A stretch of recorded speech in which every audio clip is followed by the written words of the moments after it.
এই ভিডিওটা তাদের জন্য যারা শূন্য থেকে এমন কিছু করতে চান যেটার ভবিষ্যৎ অনিশ্চিত। যেমন ধরুন আপনি একটা বিজনেস শুরু করতে চান একেবারেই শূন্য থেকে, এবং আপনি জানেন যে এটার ভবিষ্যৎ অনিশ্চিত, কিন্তু আপনি কি কি স্টেপ নেবেন যে স্টেপগুলো আপনার সেই অনিশ্চয়তাটা কিছুটা হলেও কমায় দিবে। 6টা স্টেপের প্রথমটাই হচ্ছে আপনাকে বিলিভ করতে হবে যে আপনি কাজটা পারবেন, কিংবা আপনি যে বিজনেসটা শুরু করতেছেন সেই বিজনেসটা অবশ্যই সাকসেসফুল হবে। 2 নাম্বার স্টেপেই আপনাকে প্ল্যান করতে হবে যে আপনি যে বিলিভ করতেছেন যে আপনার বিজনেসটা সাকসেসফুল হবে, কিভাবে হবে, স্টেপগুলো কি, আপনি যে গোলগুলো সিলেক্ট করেছেন সেই গোলের উপর বেস করে অবজেক্টিভগুলো কি, এবং সেই অবজেক্টিভগুলো প্রপারলি করার জন্য আপনাকে কি টিম হায়ার করতে হবে কিনা। কারণ আপনার সময়টা কিন্তু 24 ঘন্টায় বাঁধা। এখন আপনি যদি একজনকে হায়ার করেন যে কিনা 8 ঘন্টা করে সময় দিবে, তাহলে আপনার 24 ঘন্টার সাথে আরো 8 ঘন্টা যুক্ত হয়ে 32 ঘন্টা হলো। এভাবে যদি আপনি 10 জনকে হায়ার করে ফেলতে পারেন, তাহলে আপনি একদিনে 104 ঘন্টা সময় পাচ্ছেন আপনার স্বপ্নের প্রজেক্টটাকে এগিয়ে নেওয়ার জন্য। যেমন আমি যদি মার্ক জাকারবার্গের কথা বলি, সে কিন্তু 75,000-এর বেশি এমপ্লয়িকে নিয়োগ দিয়েছে। তার এই 75,000 এমপ্লয়ি যদি দৈনিক 4 ঘন্টা করেও সময় দেয়, তাহলে 3 লক্ষ ঘন্টার বেশি সে পাচ্ছে ফেসবুকটাকে এগিয়ে নেওয়ার জন্য। তো 2 নম্বর স্টেপে আপনাকে চিন্তা ভাবনা করে প্ল্যান করতে হবে এবং হায়ারিংয়ের বিষয়টাও মাথায় রাখতে হবে। 3 নম্বর স্টেপে আপনাকে ট্রাস্ট করতে হবে। আপনি যেভাবে নিজের উপর বিলিভ করে বিজনেসটা শুরু করেছেন, সেই বিজনেসটাকে এগিয়ে নেওয়ার জন্য যে টিম মেম্বারদেরকে হায়ার করছেন, তাদের উপর কমপ্লিটলি আপনার একটা ট্রাস্ট থাকা লাগবে যে তাদেরকে যেই কারণে নেওয়া হয়েছে তারা কাজগুলো প্রপারলি করতে পারবে। এখন যদি আপনি একটু পরপর তাদেরকে পুশ করেন, তারা ডিমোটিভেটেড হয়ে যাবে এবং ডিমোটিভেশন থেকে আপনি হয়তোবা আলটিমেটলি পিছায়া পড়বেন। 4 নম্বর স্টেপ হচ্ছে ডেলিগেশন। যাদেরকে আপনি হায়ার করেছেন সেই মানুষদেরকে যদি আপনি প্রপারলি টাস্ক ডেলিগেট করে দিতে পারেন, তাহলে কিন্তু সেইখান থেকে ভালো কিছু আসবে। এখন আপনি যদি 15,000 টাকা দিয়ে একজনকে হায়ার করে আশা করেন যে সে থালা বাসন মাজা থেকে শুরু করে ক্লায়েন্ট হ্যান্ডেলিং প্রত্যেকটা জিনিস খুব পারফেক্টলি করবে, তাহলে এটা রং অ্যাপ্রোচ হবে। আপনাকে প্রপারলি টিম হায়ার করে প্রত্যেকটা কাজের জন্য আলাদা আলাদা করে টাস্ক ডেলিগেট করে দিতে হবে। Number 5, reporting. আপনি ট্রাস্ট করেছেন, আপনি টাস্ক ডেলিগেট করে দিয়েছেন, কিন্তু আপনি প্রপারলি রিপোর্ট নিচ্ছেন না, তাহলে কিন্তু কোনো লাভ নাই। আপনি যদি মার্ক জাকারবার্গকেও টিমে হায়ার করে ফেলেন এবং প্রপারলি যদি রিপোর্টিং না নেন, তাহলে দেখবেন তার অ্যাকাউন্টেবিলিটির অভাবে সেও অলস হয়ে গেছে এবং তার থেকে কোনো প্রোডাক্টিভিটি আসতেছে না। তো রিপোর্টিংটা কিন্তু খুবই ক্রুশিয়াল বিষয়, এবং এটা টাইম মেনটেন করে হতে হবে যে আপনি প্রত্যেক দিনে রিপোর্টও নিতে পারেন, কিংবা আপনি উইকলিও নিতে পারেন, কিংবা আপনি মান্থ শেষেও কিন্তু রিপোর্টিংটা নিয়ে নিতে পারেন। এবং সে আদৌ ভালো করতেছে কিনা সেটার জন্য কিন্তু আলাদা কেপিআই থাকতে পারে, কি পারফরমেন্স ইন্ডিকেটর। নাম্বার 6, সেটা আসলে কিছুই না, সেটা হচ্ছে রিপিটেশন কিংবা ইটারেট। আপনি যে 5টা স্টেপ ফলো করে যে সাকসেসটা পাচ্ছেন, সেই সাকসেসটাকেই যদি আপনি পুনরাবৃত্তি করতে চান, আপনাকে কি করতে হবে? বারবার এই 5টা কাজে রিপিট করতে হবে। তো এই রিপিটেশনটা যদি আপনি প্রপারলি করতে পারেন এবং এই 5টা জিনিসই যদি আপনার টিমের মধ্যে ছড়াই দিতে পারেন, আপনার বিজনেসটা কিছুটা হলেও অনিশ্চয়তা থেকেও নিশ্চয়তাতে চলে আসবে। তো ভিডিও শেষ, যারা এতটুকু দেখে ফেলছেন, এই 6টা স্টেপ যদি প্রপারলি কাজে লাগান, বিজনেস থেকে শুরু করে স্কিল ডেভেলপমেন্ট যে কোনো জায়গায় আপনি কিন্তু খুব ভালো করতে পারবেন।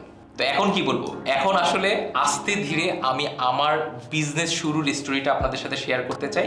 আজ থেকে 5 বছর আগে একটা মাল্টিনেশনাল কোম্পানি এবং পাঠাওয়ের মতো সিকিউর জব ছেড়ে আমি কিভাবে আমার বিজনেসটা স্টার্ট করলাম, এবং এই পাঠাও কিংবা মাল্টিনেশনাল কোম্পানি কিংবা বিডি জবসের মতো যে সব প্রতিষ্ঠানে আমি কাজ করতাম, তারা কিভাবে আমার ক্লায়েন্ট হয়ে গেল। তো আমি সাব্বির আহমেদ আজ থেকে 6 বছর আগে 2017-র একদম শেষের দিকে এসে আমার নিজের বিজনেসে স্টার্ট করি, একটা অ্যানিমেশন স্টুডিও। এবং এর আগের 5 বছর আমি কিন্তু জবে ছিলাম ডিফারেন্ট প্রতিষ্ঠানে। আমার প্রথম জবটা ছিল বিডি জবসে, সেখানে আমি 2 বছর ছিলাম। দেন একটা মাল্টিনেশনাল কোম্পানিতে আমি জয়েন করি যেটার নাম রিফ সিস্টেমস, এবং সেখানে আমি 2 বছর ছিলাম। এবং দেন পাঠাওতে আমার জয়েন করা হয়, সেখানেও আমি বছরখানেকের মতো ছিলাম। এবং দেন আমার নিজের বিজনেসটা শুরু করি একটা ব্যাংক লোন দিয়ে। তো বিজনেস শুরুর আগের 2 বছর কিংবা 3 বছর আমি কিন্তু নিজেকে একটু প্রস্তুত করে নিয়েছিলাম এবং গ্রাউন্ড একটা বানিয়ে নিয়েছিলাম, যেন বিজনেস শুরু করার পর আমি কিছুটা কম্পিটিটিভ অ্যাডভান্টেজ পাই।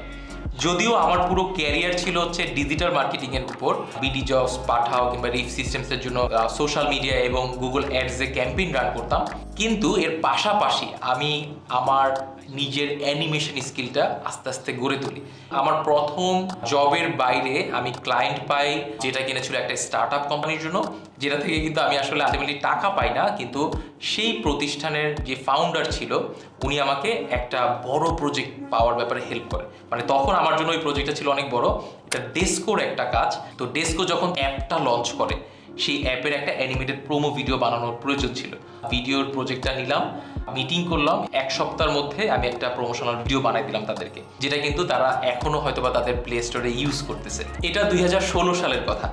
তো আমি বুঝতে পারলাম যে আমার যে স্কিলটা ডেভেলপ হয়েছে অ্যানিমেশনের উপর, সেটা থেকে আসলে আমি ক্লায়েন্ট পেতে পারি যদি কিনা আমি সেই অ্যাপ্রোচে আগাই, মার্কেটিংটা সেভাবে করি।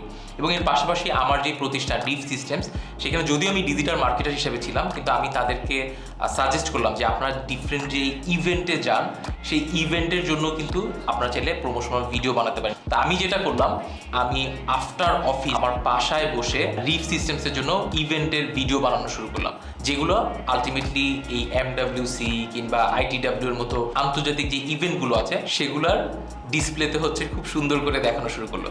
তো আমার রিফ সিস্টেমসে একটা খুব ভালো হাইলাইট হইলো, এবং রিফ সিস্টেমসের যেই গ্রুপ সিইও রেজাউল স্যার, উনি কিন্তু খুব পছন্দ করলেন, এবং ওনার ডিফারেন্ট প্রজেক্টের জন্য, তখন হচ্ছে গভর্নমেন্টের বেশ কিছু প্রজেক্ট চলতো রিফ সিস্টেমসে, সেগুলোর জন্য আমি হালকা পাতলা অ্যানিমেশন করা শুরু করলাম। আমার একটা এখানে সাকসেস স্টোরি আছে। 2016 সালের দিকে হয়তো বা 16 কিংবা 17তে হবে, মাননীয় প্রধানমন্ত্রী শেখ হাসিনা আলাপন নামে একটা অ্যাপ হচ্ছে উদ্বোধন করেন, যেটার অ্যানিমেটেড প্রোমোটা আমি বানিয়ে দিয়েছিলাম। আপনারা যদি এখন স্ক্রিনে ছবিটা দেখেন, যে মাননীয় প্রধানমন্ত্রী শেখ হাসিনা আমার বানানো ভিডিওটা দেখে সেই অ্যাপটা উদ্বোধন করেছিল। তো সেটা ছিল আমার জন্য এক্সাইটিং একটা মোমেন্ট। আমি বুঝতে পারলাম যে না, আমাকে আরো সিরিয়াসলি এই জায়গাটাতে চিন্তা করতে হবে যেন আমি সার্ভিস আকারে জিনিসটা নিতে পারি। তো আমার আসলে ক্যারিয়ার শুরু থেকেই প্ল্যান ছিল যে আমি 5 বছর ডিফারেন্ট প্রতিষ্ঠানে জব করব, এবং এরপরে আমি আমার নিজের বিজনেস শুরু করব। এবং এটাতে আমার কোনো লুকোচুরি ছিল না। আমি আমার যে বস আছে কিংবা আমার যে কলিগ আছে, আমি সবসময় বলতাম যে আমি নিজের বিজনেস শুরু করব এবং সেখান থেকে সব কিছু হবে, এবং নাম যে এন্ডিং সিন সেটা আসলে তখন থেকে আমি বলে আসতেছি। এভাবে আমার আস্তে আস্তে ক্লায়েন্ট পাওয়া শুরু হয়। ক্লায়েন্ট যে টুকটাক আমি পেতাম, সেটা তো আসলে ব্যবসায়িক ফর্মে ছিল না। ব্যবসায়িক ফর্মে নিয়ে আসার জন্য আমি চিন্তা করলাম যে না, আমার আসলে জব কুইট করা উচিত। তো যখন আমি চিন্তা করতেছি যে আমি জব কুইট করে ফেলবো, তখনই আমার পাঠাওয়ের জব অফারটা আসে। তো পাঠাওয়ের জব অফার আমার লিঙ্কডইনের মাধ্যমে আসে। পাঠাওয়ের HR থেকে আমাকে নক করা হয়। দেন আমি পাঠাওয়ের ভাইস প্রেসিডেন্ট কিশোর হাশেমি, সেই সময়ের ছিলেন, ওনার সাথে হচ্ছে একটা জব ইন্টারভিউ কিংবা মিটিং করি। সেখান থেকে উনি আমাকে বেশ পছন্দ করে এবং আমাকে ডাবল স্যালারিতে জব অফার করে। তো সেখানে আমি জয়েন করি, এবং পাঠাওয়ের যেই ফেসবুক মার্কেটিং, গুগল অ্যাডস, এগুলো হচ্ছে আমি লিড দেওয়া শুরু করি। আমার হাত দিয়ে প্রায় $1 মিলিয়ন মতো হচ্ছে অ্যাড রান হয়। তো আমি সেইখান থেকেও কিন্তু একটা ভালো এক্সপিরিয়েন্স পেলাম যে কিভাবে টার্গেট করতে হয়, লিড জেনারেট করতে হয়, রাইডারদেরকে অ্যাকুইজিশন করে নিয়ে আসতে হয়, কিংবা ইউজারদেরকে কিভাবে হচ্ছে অ্যাপ ইনস্টল করাতে হয়। তো সেটা ছিল আমার জন্য একটা বিশাল লার্নিং। আমি আস্তে আস্তে চিন্তা করলাম যে না, আসলে আমি এখানে একদম শিকড় গজায় যাওয়ার আগেই আমার বিজনেসটা শুরু করে ফেলা উচিত। তো আমি ব্যাংকে নক করলাম, UCBL bank, United commercial bank. সেইখানে নক করে বললাম যে আমি স্যালারির এগেনস্টে লোন নিতে চাই। তো আমি UCB থেকে 5 লাখ টাকা লোন নেই, এবং ওই লোনের এগেনস্টে আমাকে 5 বছরে প্রায় 7 লাখ টাকার মতো হচ্ছে দিতে হবে। তো প্রত্যেক মাসে 12,000 সামথিং করে আমার লোনের যে কিস্তি সেটা চলে আসে, এবং আমার ওই 5 লাখ টাকা ছিল আমার জন্য একটা বুস্ট আপের মতো। হ্যাঁ, তো আমি কি করলাম, 5 লাখ টাকা নিয়ে 5 লাখ টাকার প্রথম 1 লাখ আমার বনানীতে অফিস স্পেস রেন্টের পিছনে চলে গেল। বনানীর 2 নম্বর রোডে আমাদের প্রথম অফিস আমি নিলাম। এবং তখন আমি যেহেতু ব্যাচেলার ছিলাম, ব্যাচেলার থাকার কারণে আসলে আমার যেই মানে লেপ তোষক যদি আপনি বলেন, কিংবা যে বেডিং বলেন, ওগুলো আমি কিছুই নিলাম না। আমি সিদ্ধান্ত নিলাম যে আমি অফিসেই থাকবো খরচ বাঁচানোর জন্য। সেই অফিস স্পেসেই আমি হচ্ছে থাকা শুরু করলাম, এবং আমার কোনো মানে খাট পালং কিংবা বেডিং কিছুই নাই, শুধু আমার একটা আলমিরা আছে, এবং ওই আলমিরাতে আমার পোশাক আশাকগুলো আছে। আর আমি 2টা বিন ব্যাগ কিনি, ওই বিন ব্যাগের মধ্যে আমি হচ্ছে থাকা শুরু করে দিই।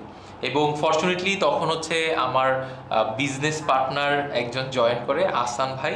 এবং আসান ভাই আমাকে মানে আমার যে ভিশনটা, সেই ভিশনটাকে বিলিভ করে যে আচ্ছা ঠিক আছে, যে সাব্বির ভাই শুরু করতেছে, সাব্বির ভাইয়ের সাথে শুরু করা যায়। তো আসান ভাই আসে এবং আমরা দুইজন মিলে অফিসটা গুছানোর চেষ্টা করি। আমরা একসাথে একদম পুরানো কার্পেট কিনি, আমরা হচ্ছে পর্দা কিনি, হ্যাঁ, এগুলো করে আমরা অফিসটাকে একটা শেপে আনি। আনার পর আমরা চিন্তা করলাম যে আমাদের তো আসলে পিসি দরকার, এবং অ্যানিমেশনের জন্য আপনার আসলে সাধারণ মানের পিসি কাজ করে না।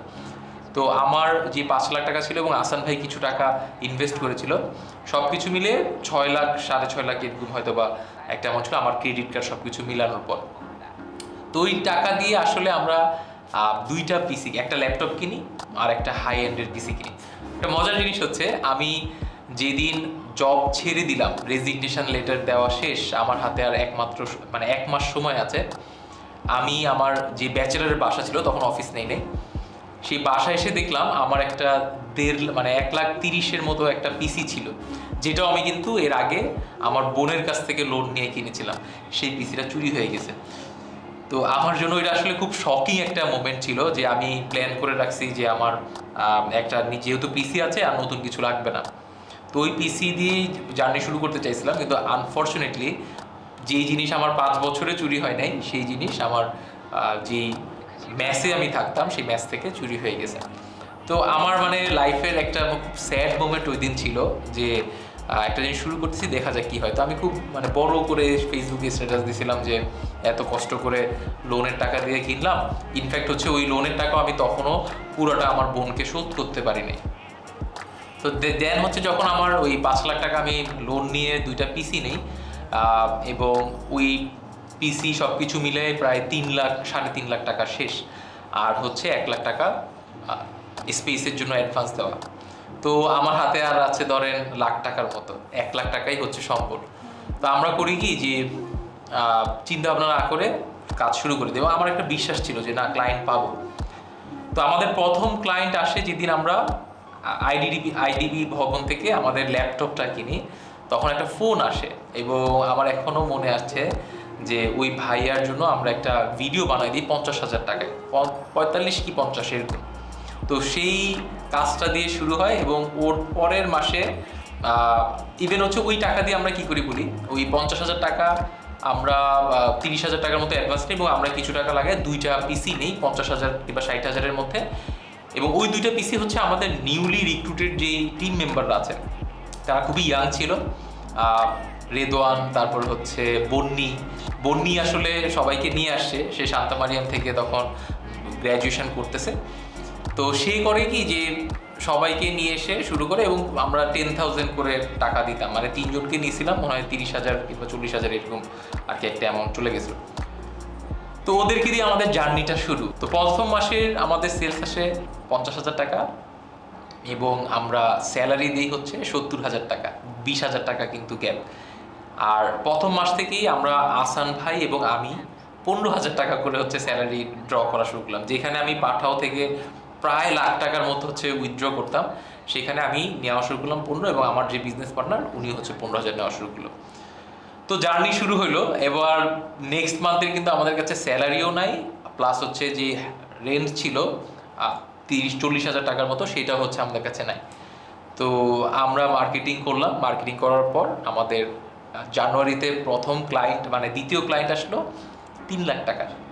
একটা ভিডিও বানানো হবে 3 লাখ টাকা, এবং এই পুরো সেলসটার পিছনে আসলে আমার যে বিজনেস পার্টনার আসান ভাইয়ের একটা বড় ভূমিকা আছে।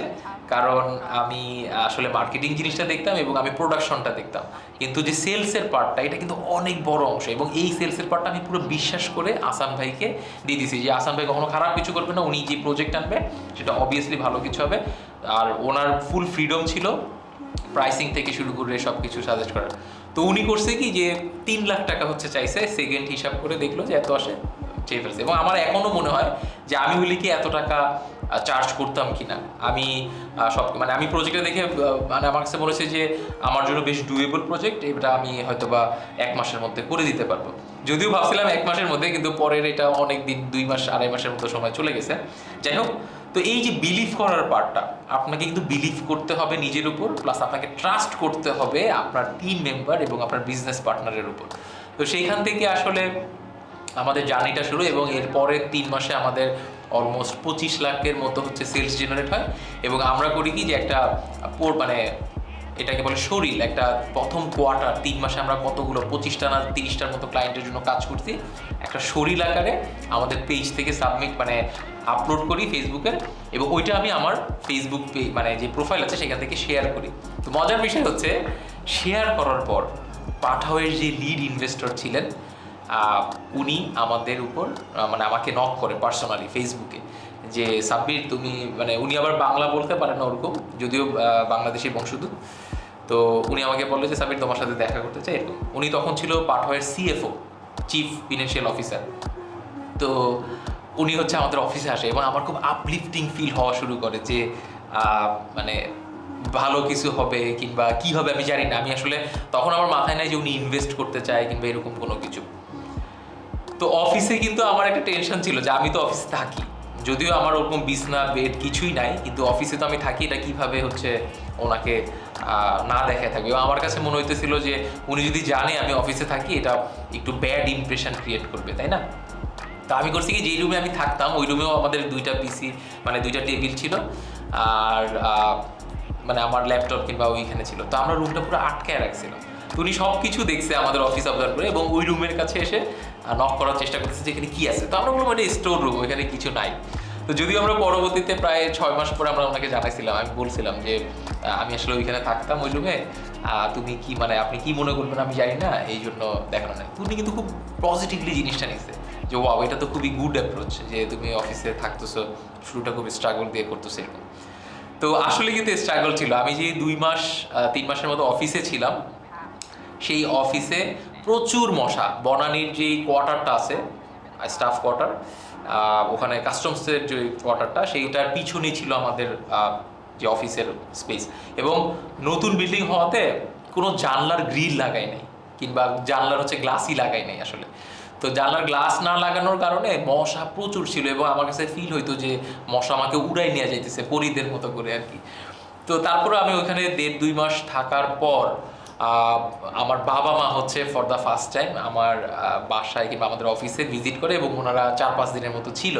তো সেই সময় আমি হচ্ছে আমার প্রথম বেডিং কিনি, যেটা অফিসের একটা রুমের মধ্যে সেট আপ করে ফেলি। তো এই ছিল হচ্ছে শুরুর দিকের জার্নি। দেন এরপরে হচ্ছে যে সিএফও পাঠাওয়ার সেই সময়ের কিংবা সেই সময় লিড ইনভেস্টর, উনি হচ্ছে আমাদের উপর ইনভেস্ট করে একটা বেশ বড় অ্যামাউন্ট, এবং যেটার জন্য আমরা একটা পোর্শন শেয়ার ওনাদের কাছে ছেড়ে দিই আর কি। তো এই থেকে আমার জার্নি শুরু হয়েছে এবং নেক্সট যে পরের 4 বছর সেই মানে আমাদের বিজনেস থেকে প্রত্যেক বছরই বেশ ভালো অঙ্কের কোটি টাকার উপরে মানে রেভিনিউ হচ্ছে, মানে সেলস হচ্ছে। কেয়ার বাংলাদেশ থেকে শুরু করে গ্রামীণ ফোন, ব্র্যাক থেকে শুরু করে গার্ডিয়ান লাইফ ইন্স্যুরেন্স, ট্রাক লাগবে, ইভেন পাঠাও, তারপর হচ্ছে bdjobs.com এবং রিফ সিস্টেমস, যেগুলোতে আমি একসময় কাজ করতাম, তারাও কিন্তু আমাদের কাছ থেকে অ্যানিমেটেড ভিডিও কন্টেন্ট কিংবা ট্রেনিং এগুলো হচ্ছে নিচ্ছে। এভাবে আস্তে আস্তে 300-র বেশি ক্লায়েন্ট আমাদের সাথে যুক্ত হয়। তো আমার যে শুধু সাকসেস স্টোরি আছে কিংবা এখনও যে বলার মতো সাকসেস স্টোরি আছে জিনিসটা এমন না, কিন্তু আমি যে জিনিসটা প্ল্যান করেছিলাম যে নিজের একটা বিজনেস দিব, অনিশ্চয়তা থেকে একটা জায়গায় ডাইভ ইন করা, সেটার 5 বছর আমি সাকসেসফুলি শেষ করেছি। তো বিজনেস কিংবা এটা একটা জার্নির মতো, এটার কোনো এমন না যে এটার কোনো এন্ড পয়েন্ট আছে। হয়তোবা আমি এখন অনেক কিছু বলতেছি, আমি খুব হ্যাপি ফিল করতেছি, কিন্তু সামনের দিনগুলোতে যে আমি বড় ধরনের কোনো ঝুঁকি নিব না কিংবা বড় ধরনের আমার হচ্ছে লস হবে না জিনিসটা তা না, কিন্তু যতটুকু জার্নি আমার হয়েছে আলহামদুলিল্লাহ আমি খুবই হ্যাপি। তো আমি আপনাদেরকে বলবো যে আমি যে 6টা স্টেপের কথা বললাম, এটা যে আমি পারফেক্টলি সবসময় ফলো করতে পারি জিনিসটা তা না, কিন্তু আমি জানি অ্যাটলিস্ট রিয়েলাইজেশন করতে পেরেছি আমার 5 বছরের জার্নি থেকে যে এই জিনিসগুলো যদি আমি অ্যাপ্রোপ্রিয়েটলি করতে পারি তাহলে আই হোপ আমার হোঁচটটা কম খাওয়া হবে। আর আজকের এই ভিডিওতে যদিও আমি সাকসেস স্টোরি বললাম, আমার কিন্তু ফেইলিওর স্টোরিও আছে। কাজকি নামে আমার একটা ফ্রিল্যান্স মার্কেট প্লেস ছিল, যেখানে 50,000 মানে ফ্রিল্যান্সার এবং 10,000-এর মতো এমপ্লয়ার ছিল। সেটা কিন্তু আমি সামহাও আমার মিসম্যানেজমেন্ট কিংবা আমার ইনএক্সপিরিয়েন্সের কারণে অতটা ভালো করতে পারিনি এবং আলটিমেটলি সেটা শাটডাউন করে দিতে হয় কিংবা হাইবারনেশন মোডে আছে এখন। তো সেটা নিয়ে আরেকদিন কথা বলবো। আর যদি আপনাদের এই যারা এতটুকু পর্যন্ত দেখে ফেলেছেন প্লিজ আপনারা কমেন্ট করে জানাবেন আপনার যদি কোনো কিছু নতুন বিজনেস শুরু করার ইচ্ছা থাকে, কিংবা আপনি যদি অলরেডি বিজনেসে থাকেন আপনি কী ধরনের হার্ডেলসগুলো ফেস করছেন, কিংবা যদি কোনো কিছু জানার থাকে জিজ্ঞাসা থাকে প্লিজ কমেন্টে জানাবেন। আর যদি এটা আপনার খুবই ভালো লেগে থাকে তাহলে লাইক দিতে পারেন, আর চাইলে শেয়ারও করে ফেলতে পারেন। আর যদি এই ধরনের ভিডিও আরও দেখতে চান তাহলে এখনই সাবস্ক্রিপশন করে ফেলতে পারেন। এবং আমাদের চ্যানেলে কিন্তু আমরা এরকম বিজনেস স্টোরি অনেক কিছুই শেয়ার করেছি, যেমন আপনি ফিরোজ ভাইয়ের স্টোরিটা শুনতে পারেন, যে শূন্য থেকে উনি কিভাবে কোটি টাকার সেলস জেনারেট করছে এখন প্রত্যেক মাসে। তো লার্নিং বাংলাদেশ চ্যানেলে কিন্তু আমরা অনেক ধরনের বিজনেস স্টোরিজ কিংবা পডকাস্ট শেয়ার করি। আপনারা আমাদের চ্যানেলটা ঘুরে ফিরে দেখতে পারেন। আই হোপ আপনাদের ভালো লাগা কাজ করবে।